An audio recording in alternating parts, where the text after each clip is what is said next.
Ed writes in from Illinois. He goes, hey, I drive a 2010 Honda Accord. Very nice. Don't really see a lot of Honda Accords out on the street. Not as many as used to. It used to be the main car, right? For a long time. Like every third car was Honda Accord.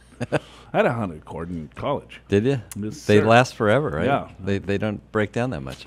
Thou, I am thinking of... I think that's thou. Thou. Where art thou? Right. I'm thinking of buying a Highlander hybrid. All right. Okay. I listen to the podcast while exercising. Love the show. Okay. I'm 70 plus and retired. All right. I bought Treasury Ibonds for my wife and I. Good idea. Of course you did, Ed. How is the interest rate calculated and when does it change? So Ibonds, a couple of things. You can only buy about $15,000 per year on Ibonds. So, yeah, and I think it's right, and I think it's $25,000 per couple. So it's not like you're putting a ton of. I mean, Right. I don't want to say $15,000 is not a ton of money. Sure. But it's not. Hopefully, it's not Ed's entire portfolio. It may not be a life changer. It might not. Let's put it that way. Right. Well, maybe for some people. Yeah, interest rates are calculated roughly every 6 months, I believe, and it's based on the CPI index. So, why do you think Ed bought Ibonds? Because the interest rate right now is about 7%. Right, because of the CPI, right? Inflation is.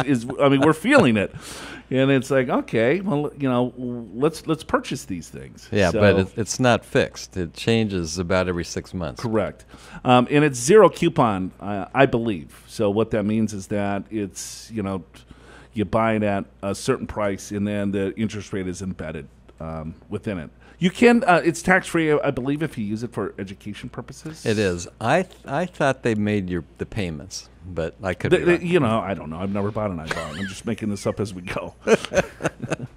But I think that double E bonds back in the day, and the H bonds and all that stuff. We would have clients come in, and then they would have a suitcase full of these things.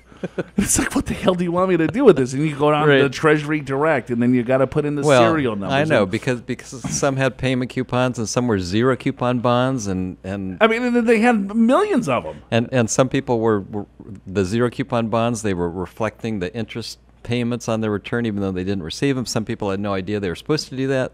Yeah, it's complicated. Yeah, I mean, and then they would have the physical coupons, right. the physical bonds. Yeah. What do we do with these?